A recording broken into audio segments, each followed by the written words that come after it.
is what a mixed bag it is. So those of you who are here who are teachers, oh my gosh, you've got verbal communicators, you've got AAC users, you've got students that sometimes use AAC and sometimes communicate verbally. And then long about, say now in the school year, December, right before the holidays, you get that student who moved in from out of state and has absolutely no communication system whatsoever. So it can be a bit of a challenge. And then there's the students are coming from different schools, different districts, different counties. So they all are coming to you with different communication systems that you're going to have to juggle. And we had a little bit of a conversation about this last time. You know, one teacher was saying, I've got 3 students using LAMP and 1 student using TouchChat and somebody using something else. So it is a lot to manage. If you have that situation, reach out to your AAC consultant and we will help you try and bring some order to that madness because it is difficult. And then also when you're a teacher of AAC users, you've got a lot to think about. You're like the Captain Kirk on the bridge of the Starship Enterprise, and you're thinking about the peer relationships and how to have a meaningful gen ed experience and behavior plans and achieving the goals and accommodations and communication for our students with communication challenges is important in all of these areas.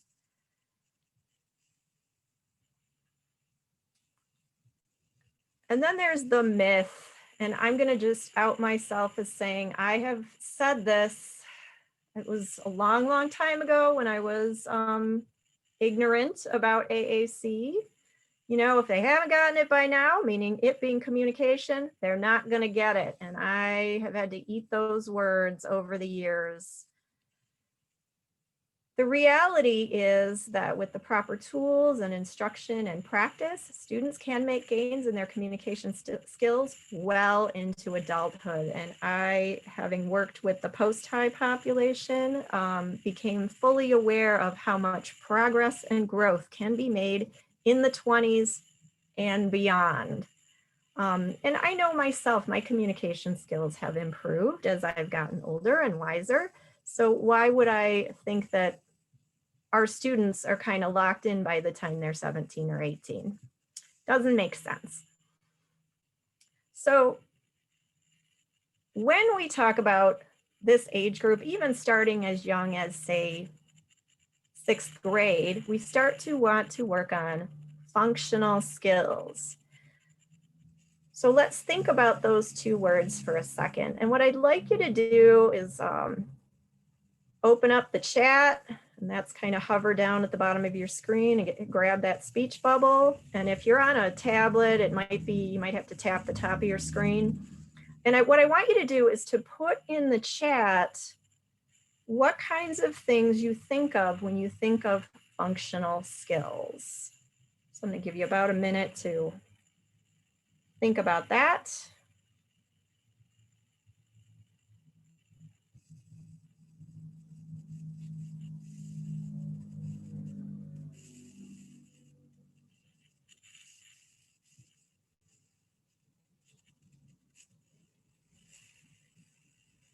Grocery shopping, cooking.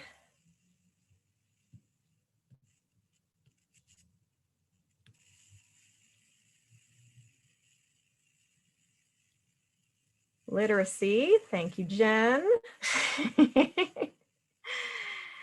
Email, ooh, I love email. Self-care, help with chores. Yep, those are all the kinds of things that we think about, don't we?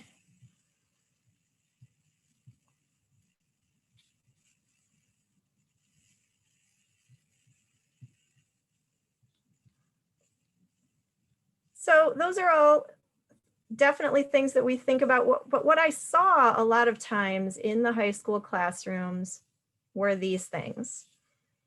And you know, counting change, endless counting of change. And I can tell you my husband's 52. He does not count change. We have a giant bowl of it in our house because he just will not, he knows how, but will not do it.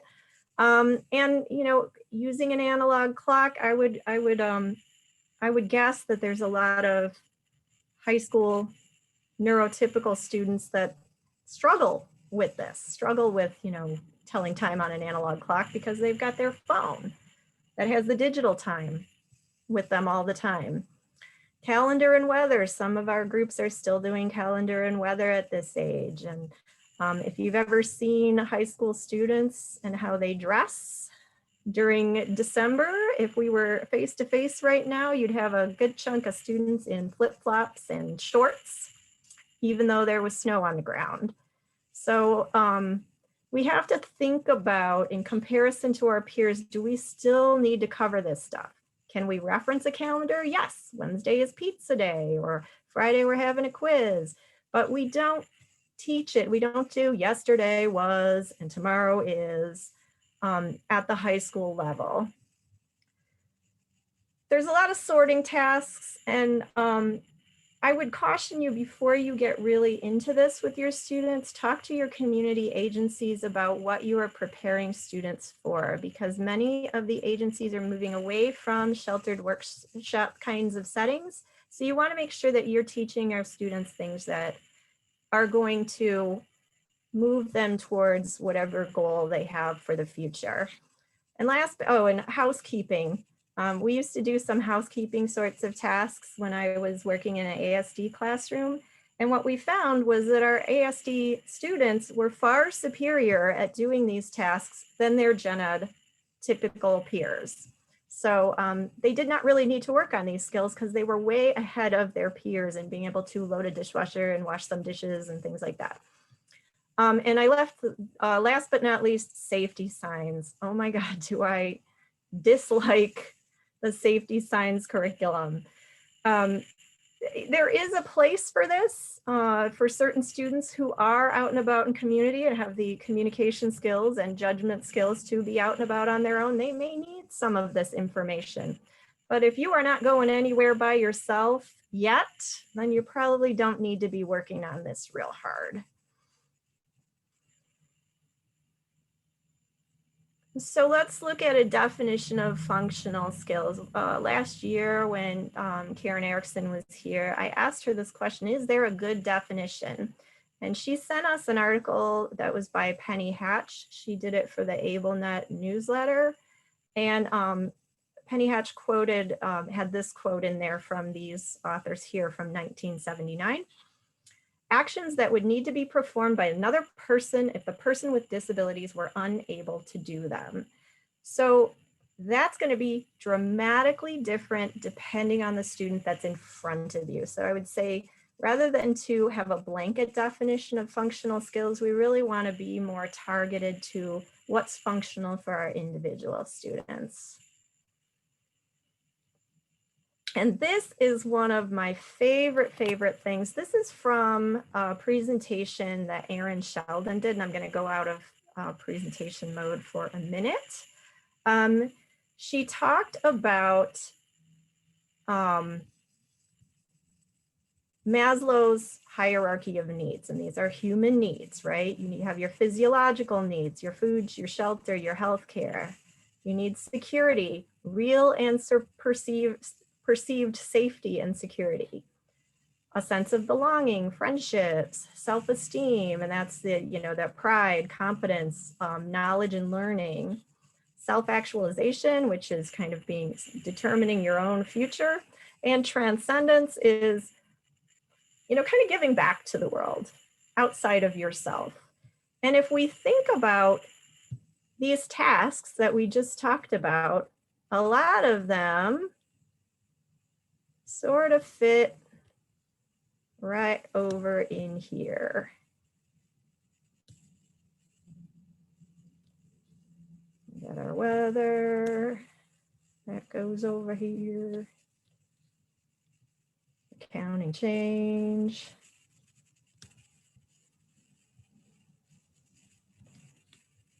Telling time.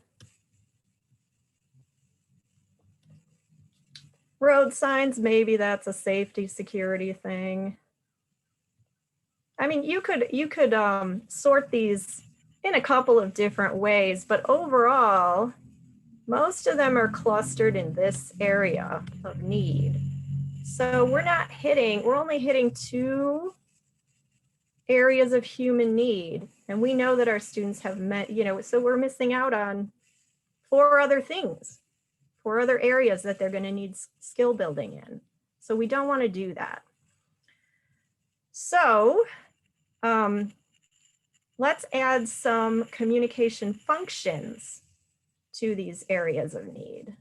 And you can see that all of these areas, this little speech bubble represents communication. Every single one of these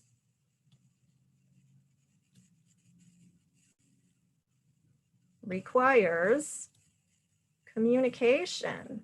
If you are going to have self-esteem, you have to be able to share what you know with other people and ask questions when you don't know.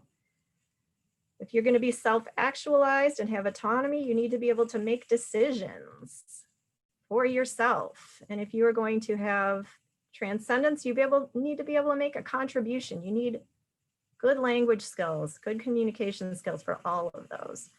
So what I'd like to do for you to do is think about literacy now. So which of these areas, going into the chat, which of these areas do you think you would need to have literacy for? Whoops. I just unshared my screen. Sorry about that. Share. So which of these areas are we needing literacy?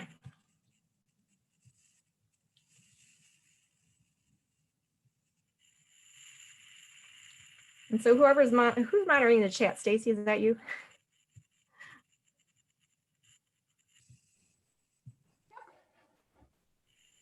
So, yep. So Eva is saying all, and Amy agreed with all.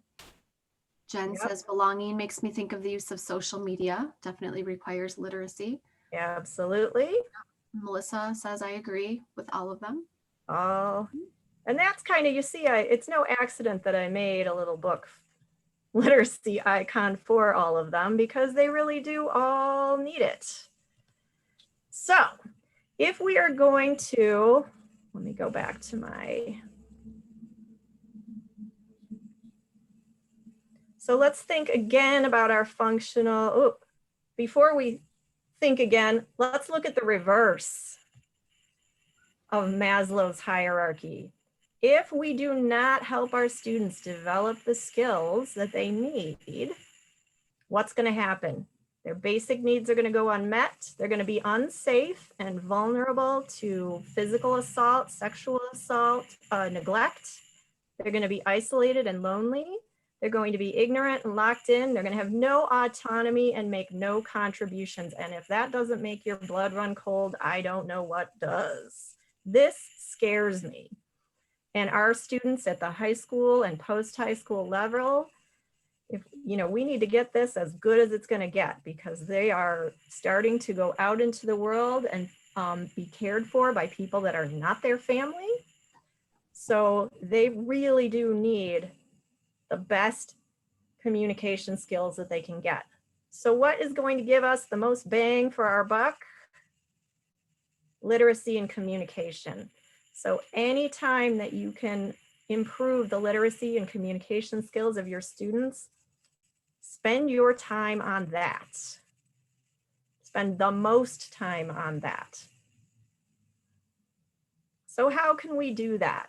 All of these things are things that we have mentioned in other workshops. And if you've never been with us, I am going to describe them for us now. So one of the things we can do when we're working with a communication system and a core vocabulary, the students do not know all of the words on the device. So we do need to teach them. And they also do not know, they might know some of the words in certain contexts, but not in a variety of contexts. So some words have multiple meanings. Turn you can use for a couple of different purposes. So we want to make sure that we're teaching each word, teach one word a day, and that we're teaching the different, when the word comes around again, try and teach it in a different context. so that students are really starting to understand how and when and what does this word mean and where do I use it. And we're not saying you need to teach the word, let's say we picked the word all. I had all circled on the previous slide. You don't have to teach it all day long. It's 5-10 minute activity in the morning to introduce it. You could read a book that has the word. This is a book from Tar Heel Reader. It's called All or None. And if I click here, we'll go into the actual book. So here's All or None. And if I'm doing this virtually, I might split my screen. This is an extension called Dualist. I'm going to split my screen and I'm going to put up my core board, hopefully. Oh, there it is. Move it over. Come on, baby. So then while I'm reading the book, All or None, all of these horses are brown.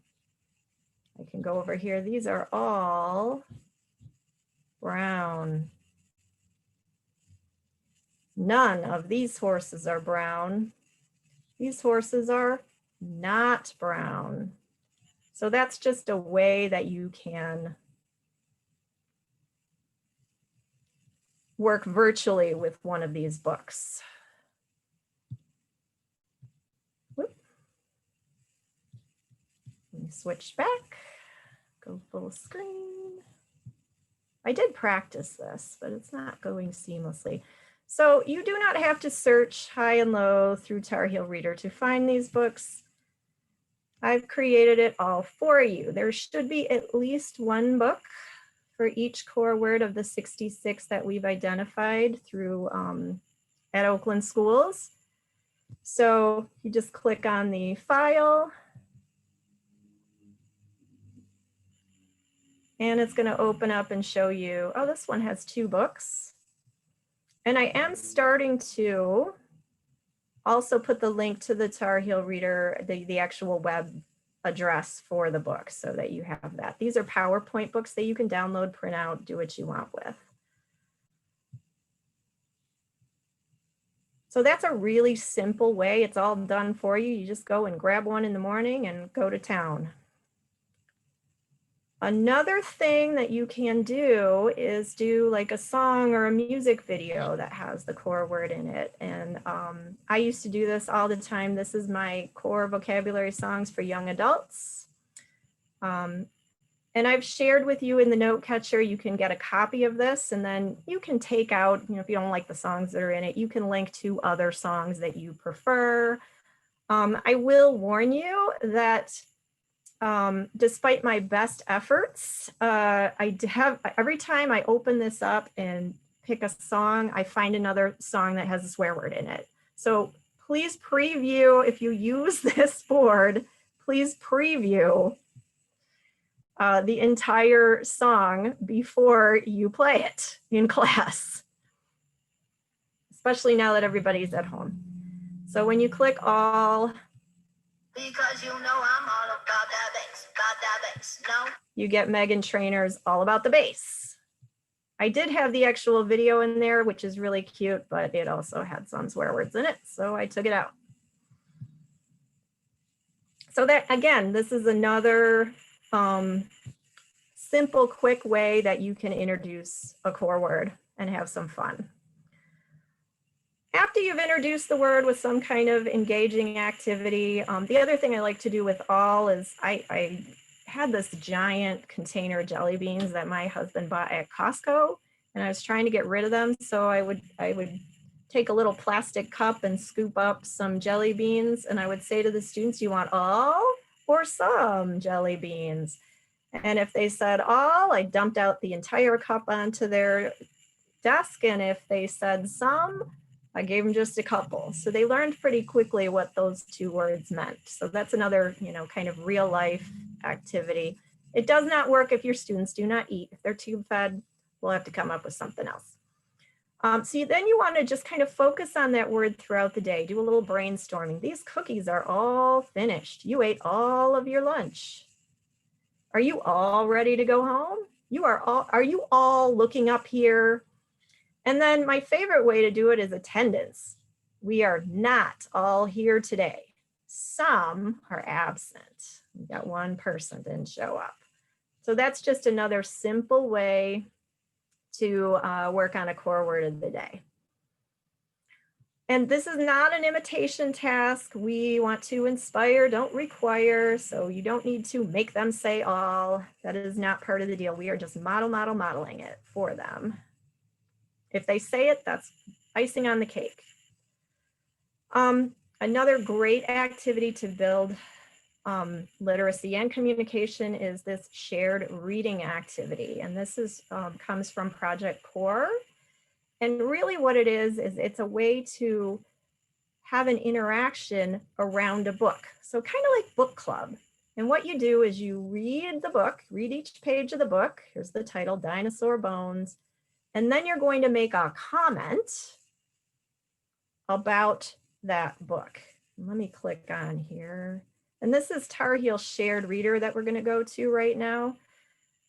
So normally when I used to do this, I would get my book out of the regular Tar Heel Reader website, and then I would write the comments on sticky notes in the corner. But with Tar Heel Shared Reader, you do not have to do that. The comments are already done for you. They even have these symbols running along the bottom. And you can click this little green speech bubble and you could eliminate some of the symbols if you don't want them all to be up there and just get it down to the ones that you need for this particular book. So this one says look, so I'm gonna scroll through. Look, it even talks, which is kind of cool.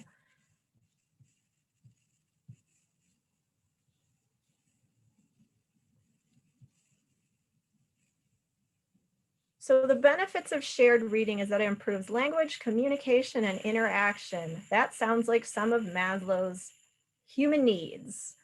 It builds concepts of print, so literacy. And the goal eventually is that maybe you don't have to make any comments at all. You open that book, you start reading, and people are going to start commenting.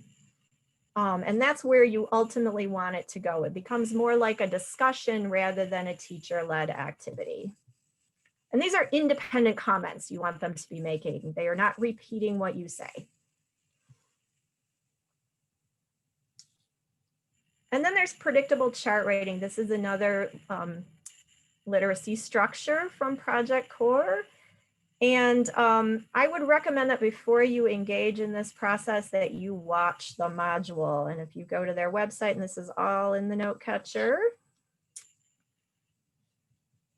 there is this very nice self-directed module. It has little videos, little activities that you complete to help you understand the process of doing a predictable chart rating activity and why we're doing it.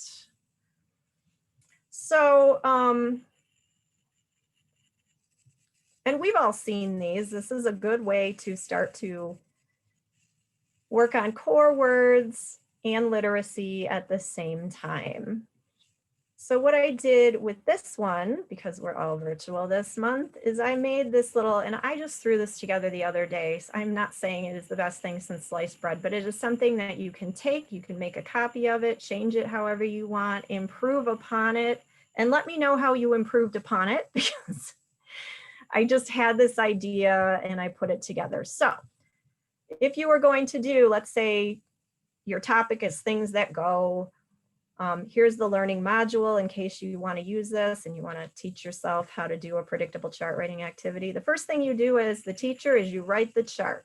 So my topic is things that go, and then I'm going to create a sentence stem, a blank can go. And then I'm going to ask all of my students to make a sentence by filling in the blank. Here's some choices that they can choose from. And if you share this virtually, then they could, you know, touch it, move it around, whatever they want to do to indicate their choice. Or you could print this out, send it home to the family. Once everybody has added to the chart, you're going to comment on it. So once everybody's filled this in, you're going to use your core vocabulary to make some comments about what was written. You're going to reread everything. And then you're going to talk about, oh, these three people all picked train. Some of you picked boat. Look at this little dot at the end of the sentence. That's called a period. It means the sentence is finished. We are going to stop. Those kinds of things, pointing out the features of the printed word. And this part is where it gets a little tricky. You're going to be working with sentence strips, cutting them apart, letting the students in the beginning cut the sentence apart wherever they want. And they are not going to do it right the first time. They're going to say cut here. And you're going to end up with a crazy like sentence part that looks like that. So you let them go through, cut their own sentence apart, and then you're going to show them how to do that correctly if they don't get it right. So that they learn, what you want them to learn is that these letters that are all squished together are a word, and these letters that are all squished together are a word. And in between them, there's blank space. That is what you want them to get out of that. Then you take all of their words from their sentence, cut it apart, and they can move them around and put them in order. Oops. A train can go. Like I said, watch the video, make sure you know what you're doing. And then this is more of a classroom thing, but I made some people to illustrate the point. If you're in a classroom, you'd have your students be the sentence. You give everybody a word, a giant piece of paper, and then you have them move around while you talk about creating that sentence and putting it in the correct order. If you like the people, here's a little blank template person. And then at the end, you make a book. And here is even a template for the book. Things that go. I used to do this piece of it. I used to do the making of the chart and then the book in the classroom as an SLP, and then the teachers could do the word work. So here's the book, here's all the pages. You can add the student's sentence in here. Train. And then you can have them pick out a picture. I'm going to insert a picture. I'm going to search the web. Put in train. This one looks good.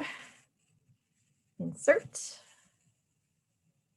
And these are Google Slides, by the way. Shrink it down. And now we've got a page for our book. Easy peasy. Simple way. And my students loved, my high school age students loved making these books.